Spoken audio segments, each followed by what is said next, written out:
Some men destroy everything they touch and then act surprised when the wreckage outlives them. This story is about one of those men, but he's not the one telling it because nobody worth listening to is. My name is Harry James. I'm 54 years old. I teach civics at Westover High School in Greensboro, North Carolina, which means I spend my working days explaining to teenagers how the law is supposed to protect people, why it sometimes fails, and what happens when it finally gets it right. I've been a licensed foster parent in Guilford County for 3 years. The girl who changed my life arrived on a Saturday morning in September 2023 with one duffel bag and a photograph she held like it was the last solid thing in a world that had been coming apart since she was 9 years old. Her name was Nadia, and the man responsible for everything that happened to her was sitting in a state correctional facility in Avery County, North Carolina, serving 12 years for aggravated assault causing serious bodily harm. He thought, when they took his daughter away, that he had won. He was wrong. He just didn't know it yet. Let me take you back to where this actually started. Not September 2023, but October 2018, because that's when a woman named Lena stopped existing, as far as the world was concerned. Lena was 29 years old when her husband, a man named Gary Cole, 34, beat her so severely in the kitchen of their home in Winston-Salem, North Carolina, that she was transported by ambulance to Wake Forest Baptist Medical Center and spent 11 days in the neurology unit. The injury, a traumatic brain injury caused by blunt force trauma, resulted in a condition her treating physicians documented as post-traumatic dissociative amnesia, a loss of personal identity and autobiographical memory severe enough that when she was discharged to a residential care facility, she could not reliably state her own name. Gary Cole was arrested the same night at the scene. He was charged with felony assault inflicting serious bodily injury under North Carolina General Statute 1432.4. He pled guilty in March 2019, in exchange for a reduced charge, and was sentenced to 12 years in the North Carolina Department of Adult Correction.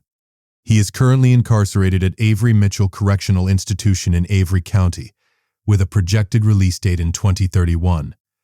Their daughter, Nadia Cole, then 9 years old, was in the house when it happened.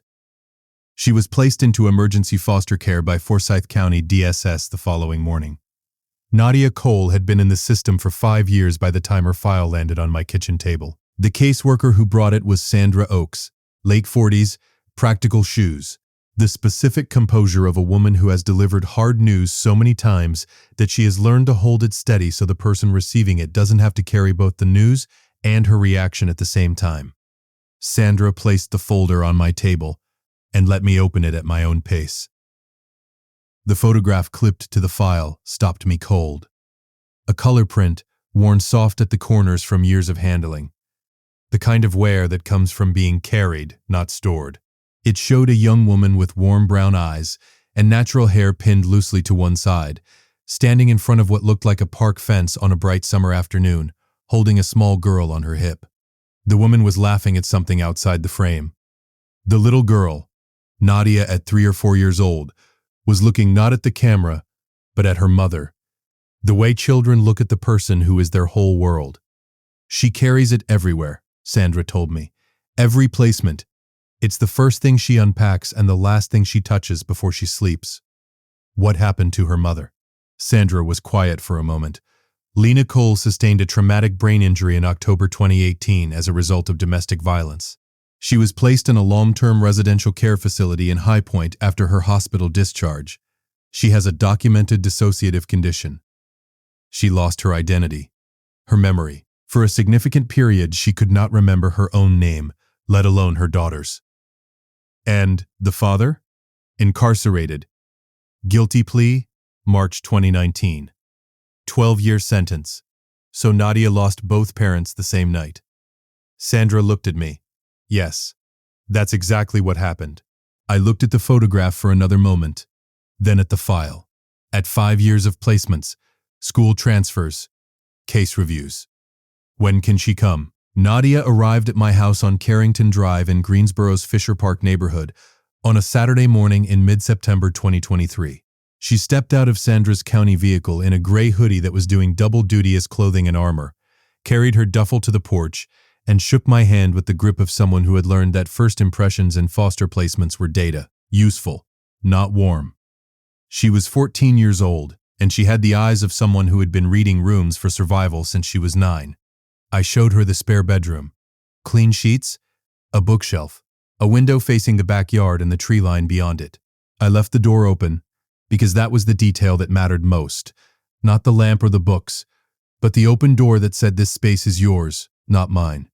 She unpacked in under 10 minutes. The photograph went on the nightstand, propped against the base of the lamp, angled toward the room. Not tucked away, watching over things. The first week was a quiet negotiation. She followed every rule without being asked, ate every meal I made, cleared her dishes, thanked me in the practiced way of a kid who had learned that gratitude was a transaction that extended placements. I didn't push conversation.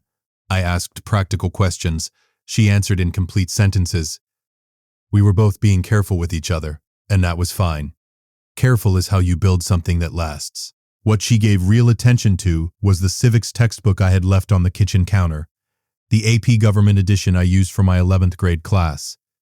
I'd set it there because I'd been reviewing the chapter order. She picked it up one evening, while I made dinner, flipped to the section on the 14th Amendment's Due Process Clause, and read for 45 minutes without moving. Nadia looked up from the page. It says the government can't take life, liberty, or property without due process, but it doesn't say anything about what happens when the person taking those things isn't the government. I stopped stirring. You're right, it doesn't. So what do you do then? I didn't know in that moment that she wasn't asking a hypothetical question. She was asking from inside the answer. Sometimes you wait for the law to catch up, and sometimes it does. She closed the textbook, put it back on the counter exactly where she'd found it, and walked to the table for dinner without another word. 3 weeks after Nadia arrived, my brother came for dinner. His name is Dominic James. Dom, 51 years old, licensed professional counselor in private practice on Elm Street in downtown Greensboro. Before his private practice, he spent 7 years doing contract work with Guilford County's youth outreach program, part of which involved weekly sessions at a women's residential support facility in High Point. Dom and I have dinner every few weeks. He brings wine. I cook. We talk about things that matter and a few that don't. That Friday evening in early October 2023, I made pasta. Nadia ate with us and was, as usual, quiet but present. She'd begun to occupy the same space without needing it to mean anything, which was progress she wasn't tracking, but I was. After dinner, she excused herself to do homework. Dom and I moved to the front porch with coffee. About 20 minutes in, the screen door opened. Nadia stood in the doorway. She had the photograph in her hand, not clutched, just held like she'd picked it up without planning to bring it outside. She looked at me. Can I show you something? Of course. She stepped onto the porch and held out the photograph. I looked at it properly for the first time. The laughing woman. The summer light. Little Nadia on her hip, eyes only for her mother. That's my mom, Nadia said. Her name is Lena. She's been gone since I was 9. She's beautiful, I told her. You look just like her. Something crossed Nadia's face, fast, unguarded. There and gone. Do you think she's still out there somewhere? I thought about that before answering. I think the world is smaller than it looks sometimes, and people who are lost sometimes get found. She looked at the photograph for another beat, then went back inside. I turned to Dom. He was staring at the screen door. He had gone the color of a man who has just walked into a room and found something he was not remotely prepared for. Dom. He didn't answer. Dom. What's wrong? He turned to me slowly. His voice, when it came, was steady, the professional steadiness he'd spent 20 years building. But underneath it, something was moving fast. Can I see that photograph? I went inside and knocked softly on Nadia's door. She handed over the photograph without hesitation, which told me the 3 weeks had meant something even if she wouldn't have said so. I brought it back to the porch and gave it to Dom. He took it in both hands, held it toward the porch light, his jaw set in the way it sets when he is processing something he cannot yet speak. Hairy, measured, careful. Where did Sandra say Lena was from? Winston-Salem. Her name is Lena Cole. She went missing in October 2018. That's how the Forsyth County Missing Persons file reads it. Her husband put her in the hospital that night. Traumatic brain injury. He pled guilty in 2019, got 12 years. But Lena, after the hospital discharged her, she disappeared into the system. Forsyth County flagged her missing, but never located her. Nobody knew where she ended up. Dom set the photograph very carefully on the porch railing between us. Dom leaned forward. His voice dropped into the careful, measured register he used when something needed to be said precisely and within limits. When I was doing county contract work, I spent nearly 2 years working Thursday mornings at a women's residential care facility in High Point. There was a woman I worked with for most of that time. She came in without any identification. She had no memory of who she was. The staff gave her a working name because she couldn't provide one. She had injuries consistent with significant trauma, documented by the ER. And over the time I worked with her, memory began to return in pieces. Fragments. A little girl. A name she couldn't quite reach. He stopped. Set the photograph back on the railing between us. Harry, I cannot tell you her name. I cannot tell you the details of her case. What I can tell you is that the woman in that photograph, that smile, I sat across a table from her every Thursday morning for almost 2 years. Everything on that porch went completely still. My chest had gone cold. Are you certain? No, not from a photograph in porch light, but close enough that I can't sit here and not say it. His eyes were steady on mine. We need to find out. Tomorrow. I looked at the screen door. On the other side of it, a 14-year-old girl was doing her homework with a worn photograph on her nightstand and a question she'd been carrying for 5 years. Is she still out there somewhere? Tomorrow. I didn't sleep. Not because the possibility felt unlikely. It didn't. The geography alone was staggering in its cruelty. Lena Cole, documented missing in Forsyth County, found 18 miles away in Guilford County, admitted to a care facility under a name she couldn't give them because the man who had put her there had taken her memory along with everything else. 2 counties, 2 separate record systems, no automatic cross-reference, no alert that triggered, no mechanism that connected a missing persons case in Winston-Salem to an unidentified trauma patient in High Point. Gary Cole had hit his wife hard enough to erase her identity, and the system's gaps had finished the job without even knowing it. I lay in the dark and thought about that man in his prison cell in Avery County.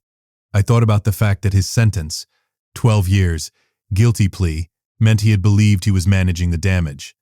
Plea it down. Serve the time. Come out the other side, and what was left? A daughter in the system. A wife who didn't even know her own name. A clean slate by his arithmetic. His arithmetic was wrong. He just didn't know the mistake yet. At 6:30 a.m. I was at the kitchen table. At 7 o'clock, Dom called. His voice was already in work mode. Careful, structured, the professional container he used when the situation required precision over feeling. I can't go to the recovery center and name a patient. HIPAA applies regardless of circumstance. What I can do is call Dr. Karen Tate. She's been the clinical director there for 6 years. I know her professionally. And describe the situation without identifying anyone. Ask her to initiate an internal conversation. And if it's her, then we do this correctly. Sandra Oakes gets called. DSS gets involved. Forsyth County's Missing Persons Unit gets the connection they've been missing for 5 years. Nobody does anything fast or dramatic, because fast and dramatic in a situation involving a traumatic brain injury survivor and a child who's been in foster care for 5 years causes damage that takes years to undo. I understand. And Harry, do not tell Nadia. Not one word. Not until we have something confirmed and verified and properly scaffolded.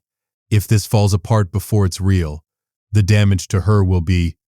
I know. I won't say anything. I hung up and walked down the hall. Nadia's door was open. She was already dressed, sitting at her desk with the civics textbook open, the 14th Amendment chapter again. The photograph was on the nightstand. Same angle. Same watch. Morning. Without turning around. Morning. Eggs or cereal? Eggs, please. I went back to the kitchen and made eggs and did not say a word about what was sitting in my chest like a live wire. Dom called Dr. Tate at 9 a.m. Saturday. He called me back at 11:23. She knows who I'm talking about. Steady.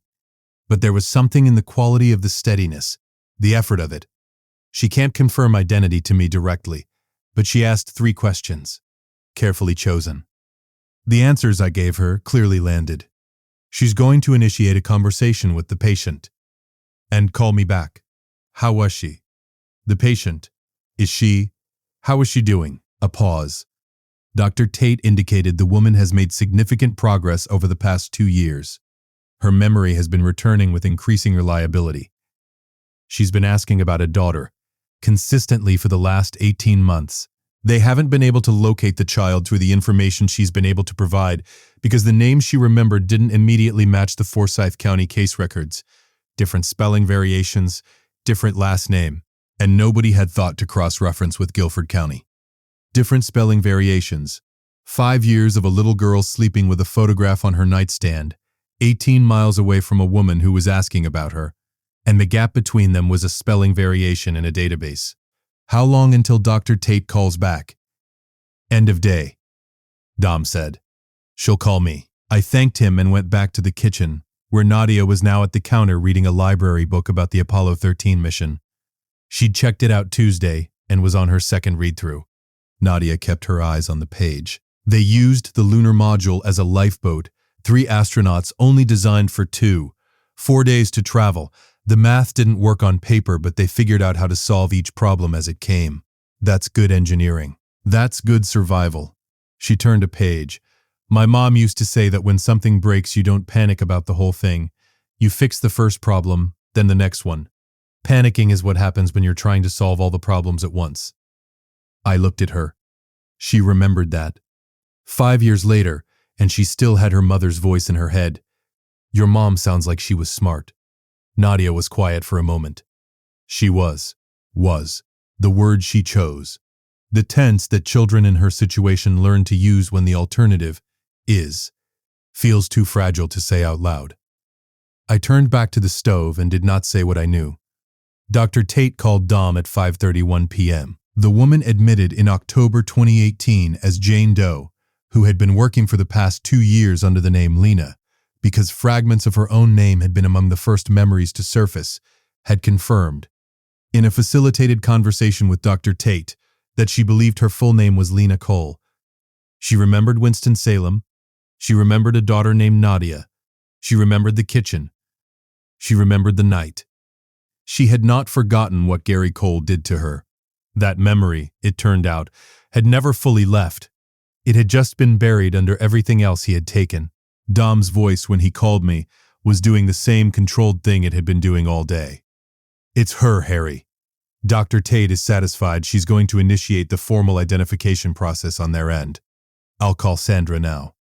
I walked to the back porch. The October evening in Greensboro was warm enough to stand in without a jacket, the tree line behind the yard catching the last of the light.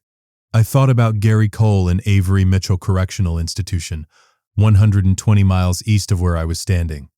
I thought about him on the night of October 2018, standing in that kitchen in Winston-Salem, believing that what he had done would define the rest of the story, that Lena would be lost, that Nadia would be absorbed into a system and forgotten, that the damage would hold. He had been sitting in that cell for 5 years while his daughter built herself into someone extraordinary, and his wife fought her way back from something that would have ended most people. And he didn't know any of it. He thought he had won. He thought it was over. It wasn't over. It was just getting started. I called Sandra. Sandra Oakes arrived at my house on Wednesday evening, October 11th, 2023, with Dom beside her and a file on the table and the careful, level face of a woman about to deliver the most significant news of a child's life. I picked Nadia up from school at 3:15. Normal drive. Normal conversation. She was telling me about a disagreement between 2 of her teachers that had apparently been playing out through their competing assignment deadlines, narrated with the precise comedic timing of someone who had been observing adult dysfunction long enough to develop an appreciation for it. She saw Sandra's car in the driveway before we turned off the engine. Who's here? Sandra. And Dom. I turned off the car and looked at her. We need to talk to you about something important.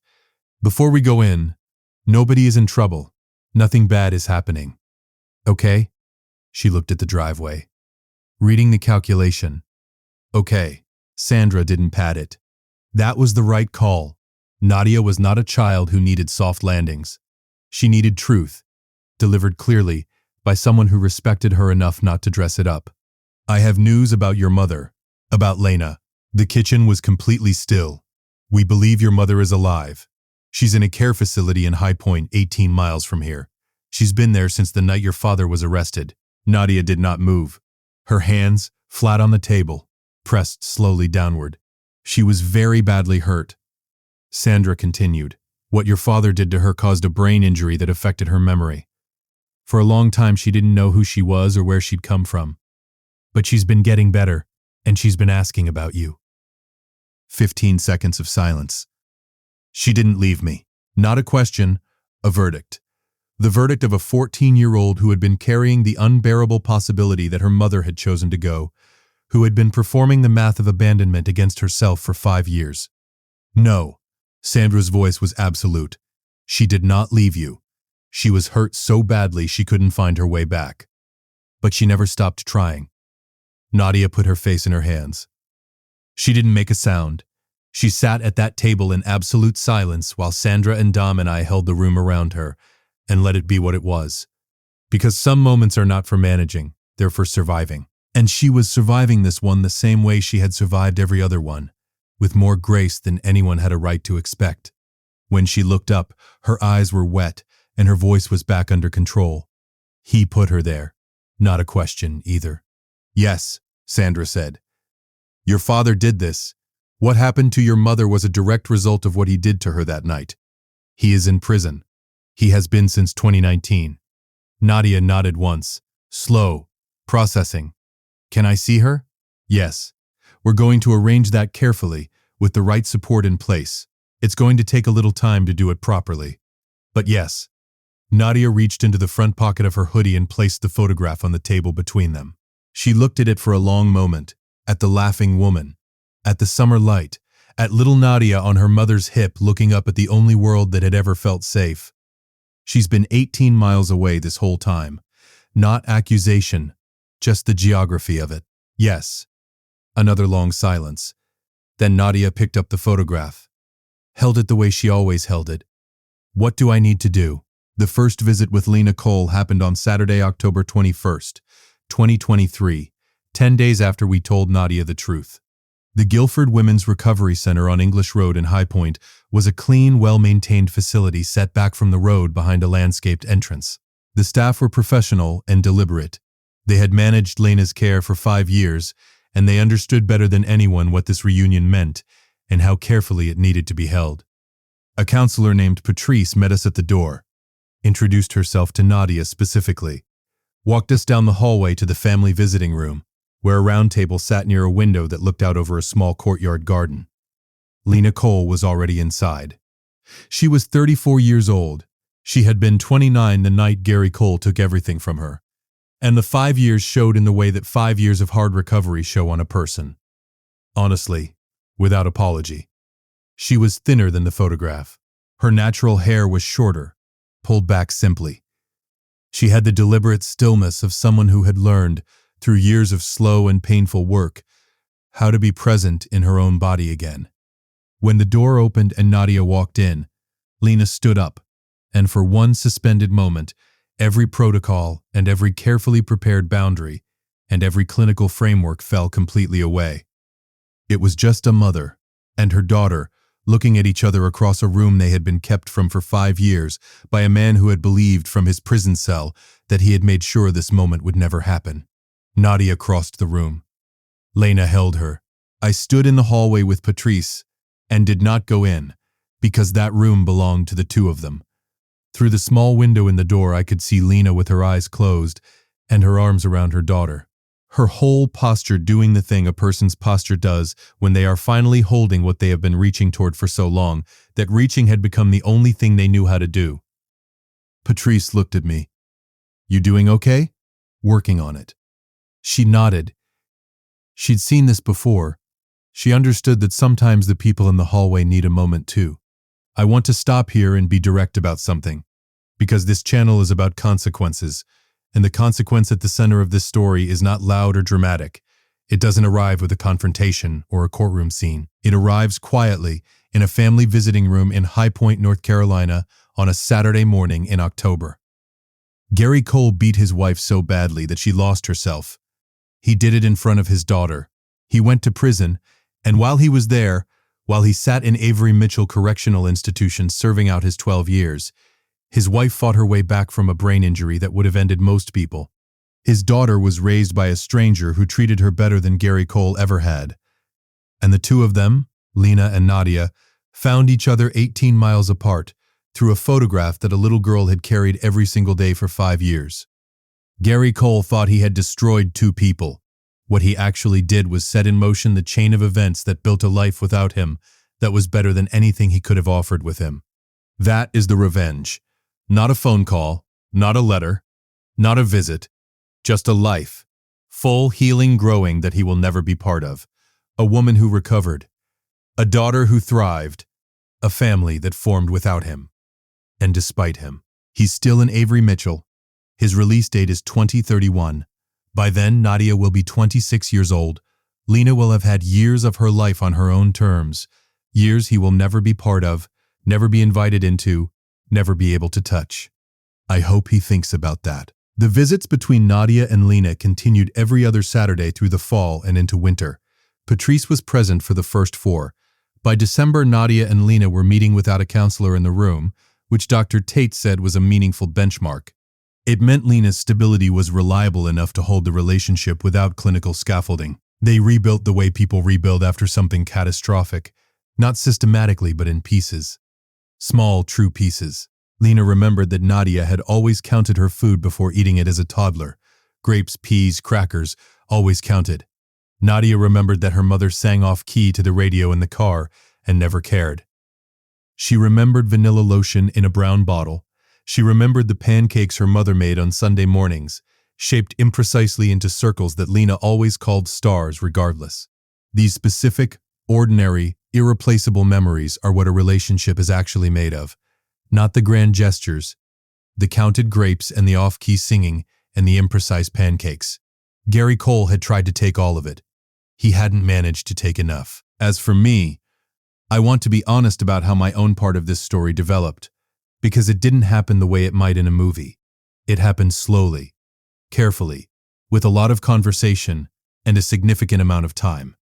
I met Lena for the first time on the day of that initial visit, briefly, in the hallway after Nadia came out. She shook my hand, looked me in the eye. "Sandra told me what you did for Nadia. Thank you." It was a plain sentence. She meant every word of it in the way that people mean things when they've been stripped of the ability to say anything they don't mean. She's remarkable, I told her. She got through 5 years on her own terms. That's all her. Lena looked at me for a moment. She didn't have to be alone. We left it there, because that was enough for that day. Over the following months, as Nadia's visits became Nadia and Harry's visits, and then occasional dinners at the facility's family space, and eventually, when Lena's treatment team approved supervised outings in early 2024, afternoons at parks and coffee shops, and the kind of ordinary places that feel extraordinary when you've been denied them for 5 years, I got to know Lena Cole. Not as a case, not as a story, as a person. She was funny, which I hadn't expected. A dry, quick wit that Nadia had clearly inherited, the kind of humor that treats absurdity as the correct response to a world that frequently deserves it. She was direct. She was honest about her recovery in the matter-of-fact way of someone who has decided that pretending is too expensive.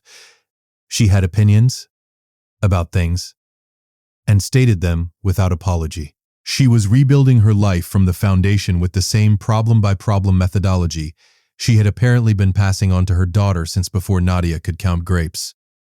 I didn't fall in love with her story. I fell in love with her. And I want to be clear about the timeline because I know how this sounds and I know the questions it raises. I am not the kind of man who moves fast on anything. I was not going to introduce complexity into a recovery that was still finding its footing, or into a relationship between a mother and daughter that needed every available square inch of space. Dom and I talked about it extensively. Dr. Tate was transparent with me about what Lena's treatment team would and would not support at various stages. Sandra weighed in on what would and would not be appropriate relative to Nadia's placement. It took time. It was supposed to take time. Lena moved into a supported independent living apartment in High Point in January 2025, under the ongoing care of Dr. Tate's outreach team. She had a job, part-time administrative work at a medical billing office, that she had started in November 2024 and was, according to her own account, excellent at, which nobody who had met her was surprised to hear. Nadia's DSS case was reviewed in February 2025. The formal reunification process, supervised, structured, measured, began that month, with a projected timeline of 12 to 18 months before Nadia could transition back to living with her mother. Sandra managed the process with the same careful precision she brought to everything. On the evening of March 4th, 2025, Nadia's 16th birthday, Lena came to my house on Carrington Drive for the first time. Dom was there. Sandra came by for the first hour. We had dinner and cake, and Nadia opened gifts and argued with Dom about something she'd read in a book about constitutional law, which Dom lost because Nadia is better at it than he is and always has been. At some point after dinner, Lena and I were in the kitchen while the others were in the living room, and she was helping me stack dishes without being asked, and she spoke without preamble, the way she always did. I want you to know that whatever happens next, I know what you gave her. You gave her 5 years of someone showing up. I can't. She stopped, set a plate down, picked it back up. I can't give those years back, but I know who held them while they were gone. I looked at her. I thought about a man in a prison cell in Avery County who had been certain, 5 years ago, that the story ended the way he wrote it. He hadn't counted on any of this. She held them herself. She's remarkable, Lena. She was remarkable before I got there. She is. A pause. So are you. She went back to the living room. I stood in the kitchen for a moment and made a decision. Dom was the first person I told. His response, about time, which is not the answer of a man who was surprised. Sandra's reaction when I called her the following week was more formal, but the warmth underneath it was visible. Sandra chose her words with care. From a professional standpoint, there are considerations around the timing relative to Nadia's reunification process, but from every other standpoint, a pause. Harry, you found her. You kept her daughter safe. I think you've earned the right to have a conversation. The conversation happened on an April evening in 2025 at a small restaurant on Elm Street in downtown Greensboro, 2 blocks from Dom's office. We had coffee afterward. We walked back to the parking garage, and I told Lena that I was in love with her, and that I was not in any hurry, and that she owed me nothing, and that I just needed her to know. She was quiet for a moment. Then those direct, clear eyes found mine, the eyes that never performed anything. I know. I've known for a while. I was waiting to make sure I was choosing from a position of strength, not need, not gratitude. And I'm choosing. That's different from needing. That's different from needing. From a woman who had spent 5 years fighting to be a self again, to know her own mind, trust her own judgment, stand on her own ground, those 4 words were the clearest possible declaration of what she had become. We were married in October 2025, a small ceremony. Nadia stood beside her mother. Dom stood beside me. The officiant was a county magistrate who had a good face for occasions that meant something. We didn't do it big or loud.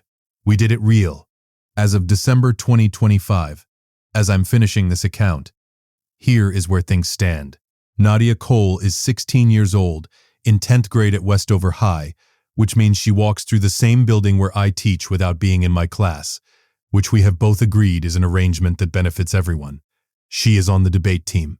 She is, according to her coach, the most prepared and most dangerous debater he has coached in 12 years of coaching, which tracks completely. She is in the early stages of the DSS reunification process that will, within the next year, allow her to move back in with her mother. Lena James, she took my name, her choice, stated without drama, is 36 years old. She goes to weekly outpatient sessions with Dr. Tate's team. She works 4 days a week at the billing office and is apparently faster than the software. She sings off-key in the car. She makes pancakes on Sunday mornings that she still insists on calling stars, even though Nadia, at 16, points out they are clearly circles. She is the most deliberate and clear-eyed person I have ever known, and I have known her from the position of someone who watched her build herself back from something that would have ended most people, and I am in awe of her every single day. Gary Cole is at Avery Mitchell Correctional Institution. His release date is 2031, roughly 5 years from now. Nadia will be 22 by then. Lena will have had 5 more years of a life that he has no part of. I will have been married to her for 6 years by that point, and I will, if things go the way I expect them to, have helped raise his daughter into the kind of woman who argues constitutional law for fun and makes her own decisions about who deserves her time. He has missed everything. He will continue to miss everything. That is not a threat, not a warning, not a letter anyone is sending him. It is simply the arithmetic of what happens when you try to destroy people who refuse to stay destroyed. I teach civics. I explain to teenagers every day how the law is supposed to work, where it fails, and what happens when it gets things right. I tell them that systems are imperfect, but that people inside systems can sometimes close the gaps. If they're paying attention, if they're willing to act on what they see, if they don't look at a broken situation and decide it's someone else's problem. A man named Gary Cole sat in a kitchen in Winston-Salem in October 2018 and believed that violence was power, that if you hit hard enough you could decide how the story ended. He was wrong about that. The story ended on a Saturday morning in October 2023 in a family visiting room in High Point, when a 14-year-old girl with a worn photograph walked through a door and found her mother on the other side of it. That's where it ended for him. For us, that's where it started. If you like this story, join our community by hitting that like button and subscribing for more family-centered accounts like this.